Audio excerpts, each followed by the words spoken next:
Una ay ang pagbubukas ni Jesus ng mga paa ng kanyang mga alagad. Ito ay ating sinasariwa tuwing Huwebes Santo. Kaya bahagi yun ng ating, kung tawagin natin ay Easter Triduum, ay yung rito ng pagbubukas ng mga paa. Pwede 12, pwede isa lang. Pero dapat ay bahagi na may pagbubukas ng paa. Pagpapakilala ng alin na ang kahalagahan ng pagtugon kay Jesus at ang pinagbabasihan ng kadakilaan sa pananampalataya natin sa ating Panginoon Kristo ay sa pamamagitan ng paglilingkod. Kinakailangan tayo yumuko at magbukas ng paa. Kaya yun din ang sinabi ni Jesus, kung paano kayo hinugasan ng paa, magbukasan kayo. Sa bahagi yun, sabi nga natin, talagang panya yung paglilingkod, hindi para pagtingkuran, hindi para papurihan. Kaya nga bahagi yun, kahit saan ka, kasi ikaw ay naglilingkod sa tao ngayon. Recognize ka, salamat kung ma-recognize ka. Kung hindi, ay sana ay ikaliligaya mo pa rin na ikaw ay naglilingkod. At kung tutusin, dapat mas masaya ka when you are not recognized. Bakit? Ay doon nagiging dalisay ng pagkilos mo is not na ikaw ay makilala. Hindi para sa ikararaman mo. Kaya ka naglilingkod. Kumisan na may gano'n ba't naglilingkod yan? Because he or she wants to be recognized. So, yung paglilingkod niya ay alin?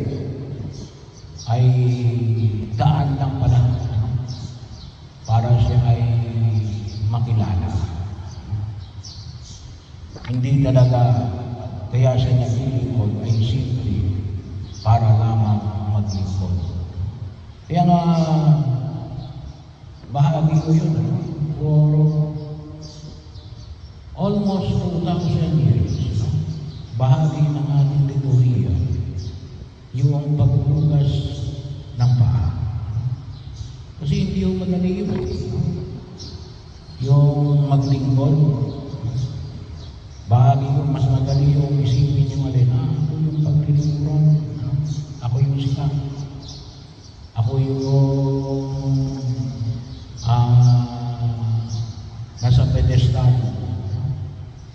Dito, makikita natin yung pinaka-posture, yung naghugas na sa ibaba, yung hinuhugasan na sa itaas. Kaya sabi ko yumuko at maglingkod. Yan po ay bahagi natin ay hindi lamang sabi nga mo natin for a special occasion. Hindi lang mo dapat yan tuwing Holy Thursday. Sana po yun ay magiging bahagi ng ating pang-araw-araw na pamumuhay. Kaya po, sa lahat ng ating pagkilos,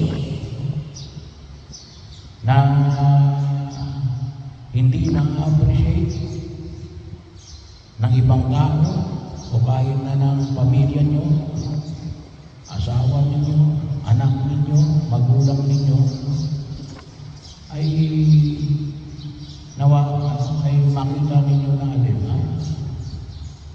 Kasi yun ay bahagi ng pagtuto natin sa panawagan ng ating Panginoon sa Kristo. Bahang pagkakataon. At yun yung isang pinakadakilang bakit.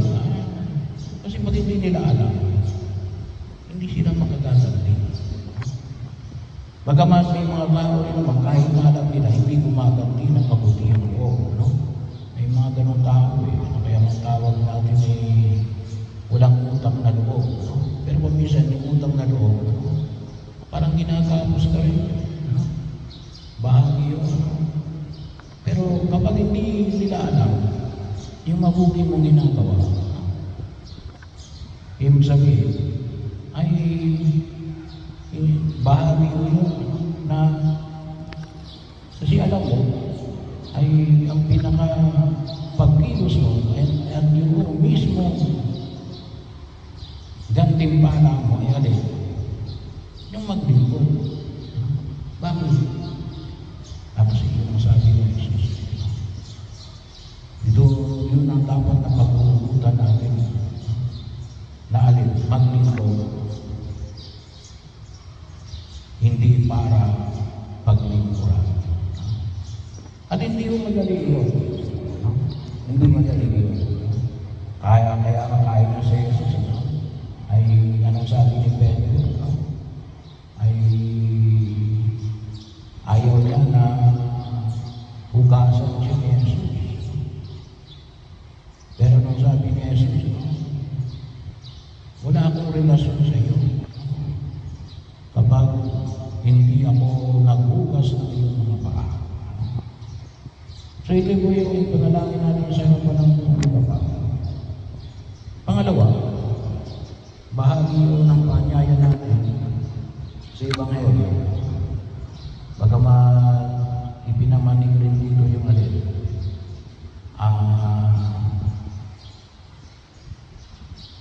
Nakikilala na Jesus sa kanyang mga hinirang.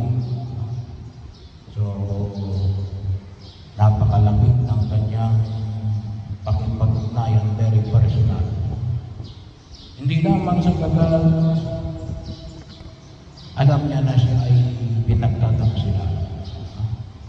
Pero higit sa lahat, yung kanyang pakipag-ugnayan lalo-lalo ng sa yung pagtanggap sa mga sinugo niya ay pagtanggap sa kanya. So bahagi mo yun. Dahil yung mga hinirang ng Diyos ay sa pagtanggap natin pagtanggap natin kay Jesus. At kung natusin ay pagtanggap na rin natin kasi siya at ang Ama ay isa. So, tinatanggap rin natin yung nagsugo kay Jesus. So, pagkapaanyaya natin na ang ating pakipag-ugnayan sa Diyos ay relasyonan. Yun ang ating relasyon. Bahagi yun na makita ko natin relational. Kasi nakabase saan at isang maliwanag at pinakahantungan ni alin paglilingkod. Pero kapag sinabi natin relational, sabi nga you cannot love what you do not know, and you cannot serve what you do not love. Kaya babalik ulit tayo sa pinaka-basic, pagkilala, pag-ibig at paglilingkod. Bahagi yun na makita natin. Kaya pinapamanig sa atin na alin na ang pagkilos na ito ay isang pagkilos ng tunay nating pagkakilala sa Diyos. Sabi ko ng isang obispo, ngayong panahon daw ito, marami tayong alam tungkol sa ating Panginoon.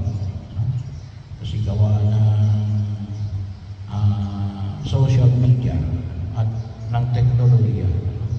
Pero nakalimutan natin na yung ating pananampalataya ay relational, relasyon, bahagi yun. Kumisan ito rin yung binabago sa atin, religion. Alam mo yan, kasi yun ang ibig sabihin ng religion no? Sabi ng iba yan, hindi maganda yung religion, dapat relationship ko. Ay, hindi ninyo alam ang ibig sabihin ng religion, no? Yun ay religare, no? Relationship, pakipag-ugnayan mo sa Diyos. Paano ka nakipag-ugnayan sa Diyos? Ay, hindi lamang yung nakikilala mo, no? Hindi lamang yung nababanggit mo, nakakausap mo. So, bahagi yung kaya napakalaga yung elemento ng panalangin. Kasi yun ang ibig sabihin. Nakausap mo ang Diyos. Kinakausap ka ng Diyos. Kinakausap ka ng Diyos. Tumutugon ba tayo sa kanyang mga ipinahayag? So, bahagi, sana malibarin mo natin.